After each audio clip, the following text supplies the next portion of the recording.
A nova ordem mundial. H.G. Wells.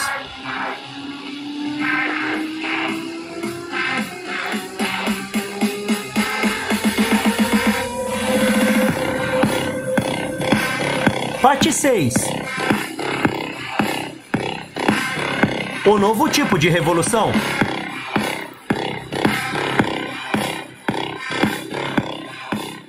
Vamos voltar para o nosso principal propósito, que é examinar a maneira pela qual devemos encarar essa iminente revolução mundial. Para muitas opiniões, essa ideia de revolução é quase inseparável de visões de barricadas, de ruas feitas de pedras, de pavimentação e veículos tombados, multidões esfarrapadas, armadas com armas improvisadas e inspiradas por cantos desafiadores, prisões quebradas e uma prisão principal liberta, palácios invadidos, uma grande caça de senhoras e senhores, cabeças decapitadas, mas ainda formosas, sobre lanças, regicidas da mais sinistra qualidade, a frenética guilhotina, um ápice da desordem que finda numa baforada de balas de canhão. Esse foi um tipo de revolução. É que se pode chamar de o tipo de revolução católica, ou seja, é a fase final de um longo período de vida e ensino católicos. As pessoas não perceberam isso, e algumas se indignarão por sua existência mencionada tão pouco. No entanto, os fatos nos fitam a face, o conhecimento público para não ser desmentido. Aquela multidão furiosa, faminta, desesperada e brutal foi o resultado de gerações de leis católicas, moralidade católica e educação católica. O rei da França era o rei mais cristão, o filho mais velho da igreja. Ele era o mestre da vida econômica e financeira da comunidade, e a igreja católica controlava completamente a vida intelectual da comunidade e a educação do povo. Aquela multidão foi a consequência. É absurdo papaguear que o cristianismo nunca foi tentado. O cristianismo, em sua forma mais altamente desenvolvida, foi tentado e tentado de novo. Foi tentado por séculos, total e completamente, na Espanha, França e Itália. Ele foi responsável pela sujeira, pestilência crônica e fome da Inglaterra medieval. Inculcava pureza, mas nunca inculcava limpeza. O cristianismo católico praticamente não contestou o poder na França durante gerações. Ela era livre para ensinar como quisesse e tanto quanto quisesse. Dominou totalmente a vida comum. O sistema católico na França não pode ter colhido nada que ele não plantou, pois nenhum outro semeador foi autorizado. Aquela multidão horrível de maltrapilhos, assassinos, com a qual estamos tão familiarizados nos quadros do período, foi a colheita final do seu regime.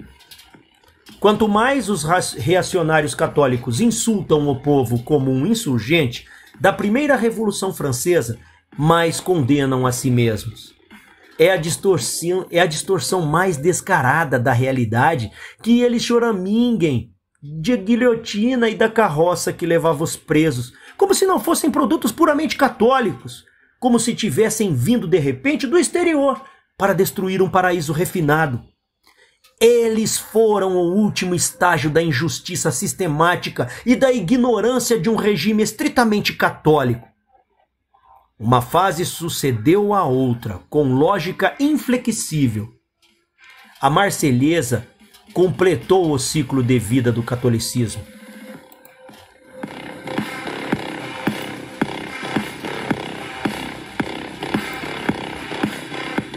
Também na Espanha e no México temos visto a indiscutível ascensão católica moral e educacional. A igreja com uma mão livre, produzindo uma onda semelhante de ressentimento cego.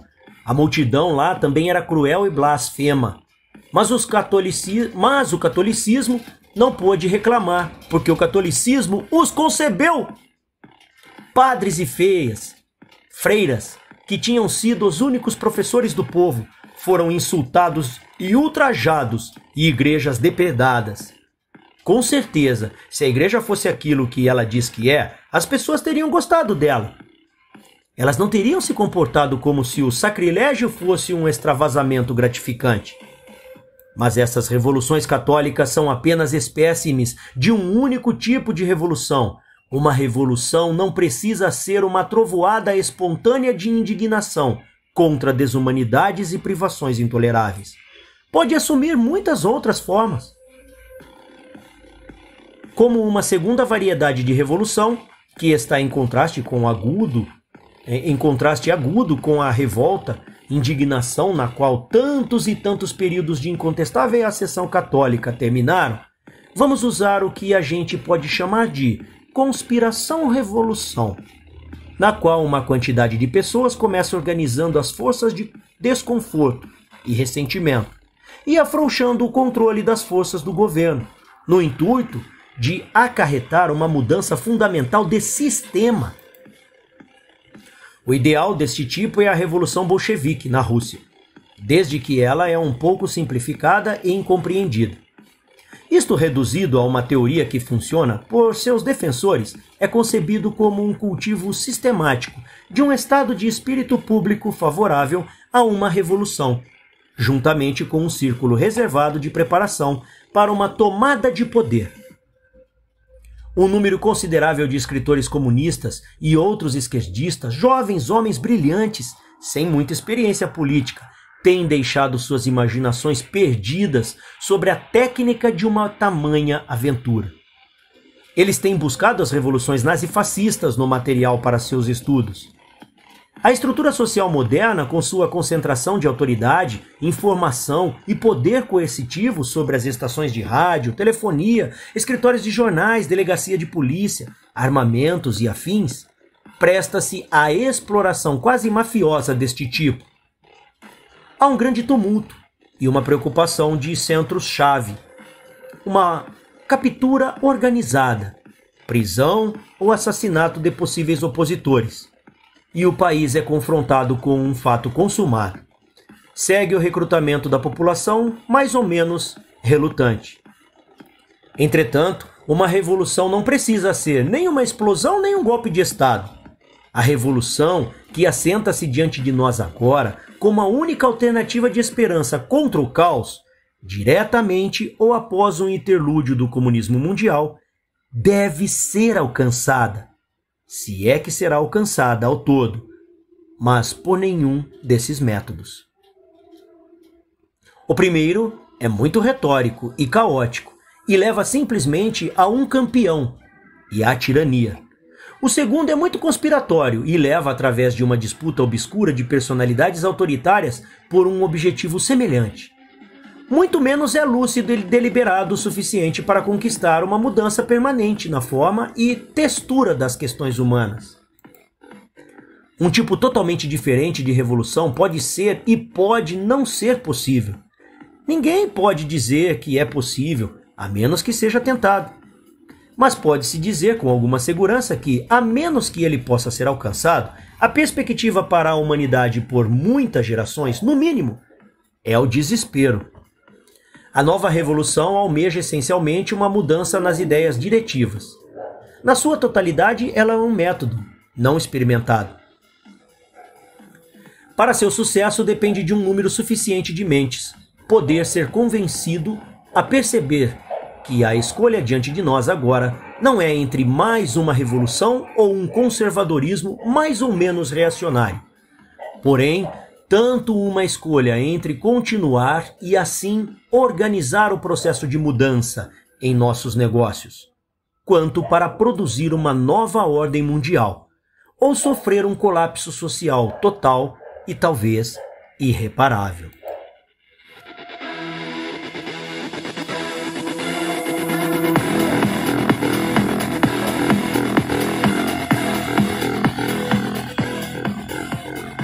Nosso argumento em todas as partes tem sido que as coisas foram longe demais para ser reconduzidas de novo a alguma semelhança do que elas tinham sido.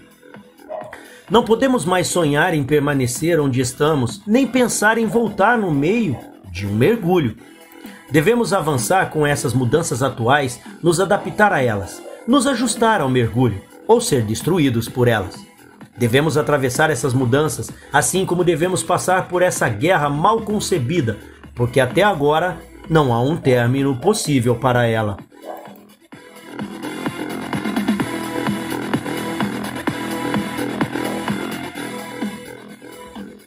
Não há de ser possível um jeito de findá-la até que a nova revolução se defina. Se ela estiver solucionada agora sem um pacto inteligente e inteligível, aceito por todas as partes do mundo, teremos apenas o simulacro de uma paz. Uma paz celebrada agora não irá nem mesmo nos salvar dos horrores da guerra. Ela vai atrasá-los somente para agravá-los num período de poucos anos. Você não consegue cessar esta guerra ainda. Na melhor das hipóteses, pode adiá-la. A reorganização do mundo deve, a princípio, ser, sobretudo, uma obra de um movimento, ou um partido, ou uma religião ou culto, como preferimos chamá-lo. Podemos chamá-lo de neoliberalismo, ou o novo radicalismo, ou algo congênero. Não será uma organização unânime, seguindo a linha do partido, e assim por diante. Pode ser muito livremente divergente e bem sofisticada, mas se um número suficiente de mentes em todo o mundo, independentemente de raça, origem ou condição econômica e social, puder ser levado ao reconhecimento livre e sincero dos fundamentos do problema humano, então sua colaboração efetiva num esforço consciente, explícito e aberto para reconstruir a sociedade humana irá acontecer. E, para começar, farão tudo o que puderem para difundir e aperfeiçoar essa concepção de uma nova ordem mundial, que considerarão a única estrutura de trabalho para suas atividades. Ao mesmo tempo em que se empenharão em descobrir e se associar todo mundo, em qualquer lugar, que for intelectualmente hábil para compreender as mesmas ideias gerais e moralmente dispostos a realizá-las. A distribuição dessa concepção essencial pode ser chamada de propaganda, mas na realidade é educação. A fase de abertura deste novo tipo de revolução deve envolver, portanto, uma campanha para uma educação revigorada e modernizada em todo o mundo. Uma educação que terá a mesma proporção da educação de 200 anos atrás, como a iluminação elétrica de uma das cidades atual, que tem para os lustres e lâmpadas de óleo do mesmo período. Nos níveis mentais atuais, a humanidade não pode fazer melhor do que está fazendo agora. Vitalizar a educação só é possível quando ela está sob a influência de pessoas que estão aprendendo. É inseparável da ideia moderna de educação que ela esteja ligada a pesquisas incessantes. Dizemos pesquisa em vez de ciência. É a melhor palavra, porque está livre de qualquer sugestão dessa finalidade, que significa dogmatismo e morte.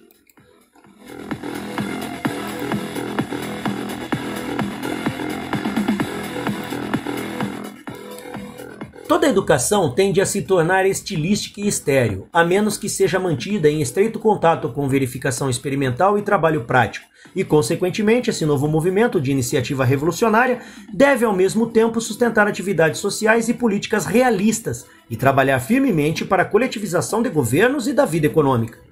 O movimento intelectual será apenas a parte inicial e correlacionada da nova direção revolucionária. Essas atividades práticas devem ser diversas. Todo mundo enganjado nelas deve estar pensando por si mesmo e não esperando ordens. A única ditadura que ele reconhecerá é a ditadura do entendimento evidente e do incontestável fato. E, para que essa revolução em desfecho seja concluída, deve ser bem-vinda a participação de todo tipo imaginável de ser humano que tenha a capacidade mental de ver essas realidades óbvias da situação mundial e a qualidade moral de fazer alguma coisa para colaborar.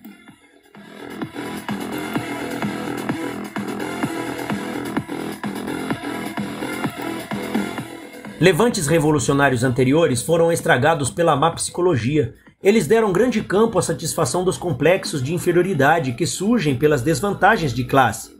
Sem dúvida, é muito injusto que alguém seja melhor educado, mais saudável e com menos medo do mundo do que qualquer outra pessoa.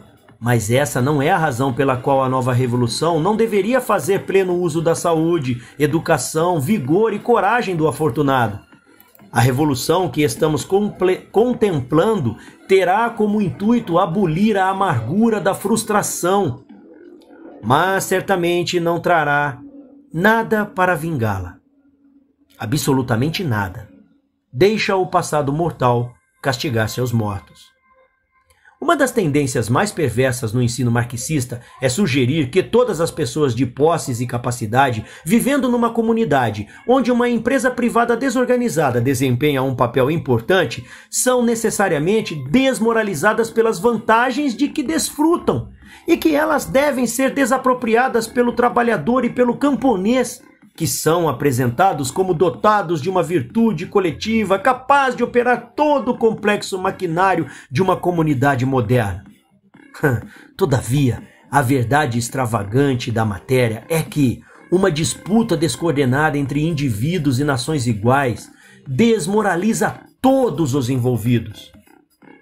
Todo mundo está corrompido. O vagabundo furtando na beira da estrada, o agricultor servil que beija a mão da Europa Oriental, a vadia subornada, tanto quanto a mulher que se casa por dinheiro, o administrador do comércio, o organizador industrial, o exigente proprietário do aluguel e o agente diplomático. Quando a atmosfera social está contaminada, todo mundo está doente. Riqueza, liberdade individual e educação podem produzir esbanjadores e pessoas opressivas, mas também pode desvencilhar para oportunidades mentes criativas e administrativas. A história da ciência e da invenção antes do século XIX confirma isso. No geral, se nós quisermos assumir que há uma coisa boa em toda a humanidade, é mais razoável esperá-la aparecer quando tiverem mais oportunidades. Aí, em refutação adicional da caricatura marxista dos motivos humanos, nós temos um número muito considerável de pessoas jovens, provenientes de lares de classe média e alta, que figuram no movimento da extrema esquerda, em todos os lugares. É sua reação moral ao sufocamento e à ineficiência social de seus pais e seu próprio tipo de pessoa. Eles procuram um extravasamento para suas habilidades que não é vantajoso, mas é útil. Muitos têm solicitado uma vida honrosa e quase toda vez acham, e a morte vem junto, na briga contra os católicos e seus ajudantes mouros e fascistas na Espanha. É uma desgraça de sua geração que muitos deles tenham caído nas armadilhas mentais do marxismo. Tem sido minha experiência absurda encontrar reuniões barulhentas de homens jovens ricos em Oxford. Nenhum deles atrofiado fisicamente como eu, fui por 20 anos de desnutrição e educação debilitada, todos fingindo ser brutos que foram civilizados. Proletários sem colarinho branco e numa aversão perplexa contra a minha tirania burguesa e conforto modesto dos meus anos decadentes.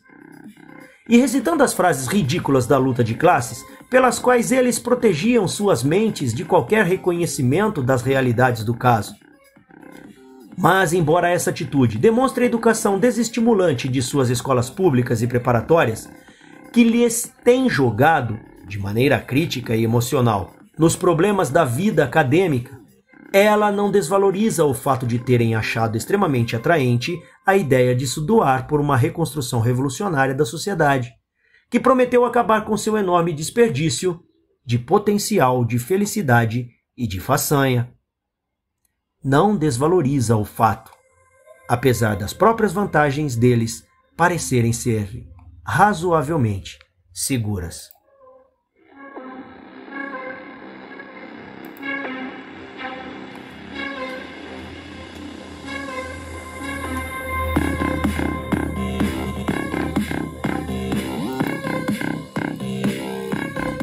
Por causa da abordagem direta com o desconforto, indignidade, anos sacrificados, mutilação, a morte termina ligeiro, mas a gente acorda de novo com a mutilação todo dia, por obra dessa guerra mal inventada.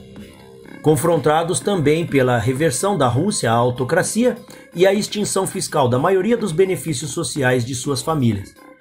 É provável que esses jovens com um jeito esquerdista estejam na certa não apenas para fazer algum reexame muito proveitoso de suas próprias possibilidades, mas também para encontrar a si mesmos e tomar partido nesse reexame por um número muito considerável de que outros, até agora, têm sido repelidos pela óbvia burrice e hipocrisia dos símbolos da foice e do martelo. Trabalhadores e camponeses de Oxford, e do dogmatismo intransigente do marxista ortodoxo. E esse povo novo não consegue, em vez de esperar para ser surpreendido por uma revolução insurrecional, da qual emergirão sujos de graxa, meio barbudos, conscientes de classe e em perigo constante de assassinato, decidir que, antes que a revolução se apodere deles, eles se apoderarão da revolução para salvá-la das ineficiências, das distorções mentais, decepções e frustrações que a têm derrotado na Rússia. Esta nova e completa revolução que contemplamos pode ser definida em poucas palavras. Ela é o socialismo mundial completo, cientificamente planejado e dirigido, além de uma inexistência baseada na lei inspirada num ressentimento sádico concebido no ciúme dos direitos individuais da Declaração dos Direitos do Homem, mas ela é a liberdade completa de discurso, crítica e publicação, além de expansão perseverante da organização educacional para as sempre crescentes demandas da nova ordem. O que nós podemos chamar de o coletivismo bolchevique ou oriental, a revolução da Internacional falhou em alcançar até o primeiro desses 3 itens e nem sequer nunca tentou os outros 2.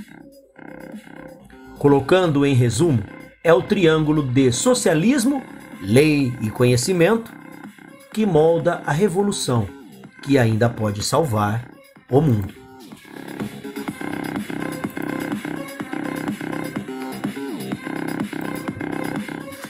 Socialismo, tornar-se coletivistas sinceros? Pouquíssimos homens das classes mais afortunadas da nossa antiga sociedade em colapso, com mais de 50 anos, serão capazes de reajustar suas mentes a isso. Parecerá uma sugestão inteiramente repulsiva para eles. A faixa etária nos ministérios britânicos atualmente é bem superior a 60. Mas ela não precisa ser repulsiva ao todo para os seus filhos. Eles serão empobrecidos, de qualquer maneira. Os astros em suas órbitas estão olhando para isso. E isso os ajudará grandemente a perceber que um controle administrativo para a participação administrativa e depois para a administração direta são passos fáceis. Eles estão sendo dados agora, primeiro em um assunto e depois em outro, em ambos os lados do Atlântico.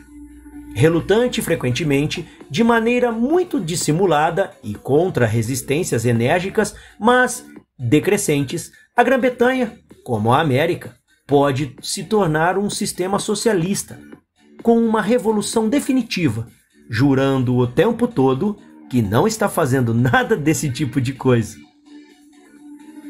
Na Bretanha agora, nós não temos classe educada distintamente, porém, toda a acidentada escala social, há homens e mulheres cultos que têm refletido intensamente sobre esses grandes problemas que estamos discutindo. Essa concepção de revolução para evocar um mundo coletivizado liberal pode apelar para muitos deles e talvez o bastante para começar a avalanche de propósitos que certamente se desenvolverá a partir de um começo claro e determinado. E assim, para concluir, resumimos nossa pesquisa a um exame do que deve ser feito agora para salvar a revolução. O que o movimento ou seu partido, na medida em que ela possa usar a aparência de um partido, ela deverá fazer isso, que será sua política. Até agora, temos demonstrado por que um homem razoável de qualquer raça ou idioma, em qualquer lugar, deveria se tornar um revolucionário ocidental. Temos agora que revisar as atividades imediatas às quais ele pode se dedicar.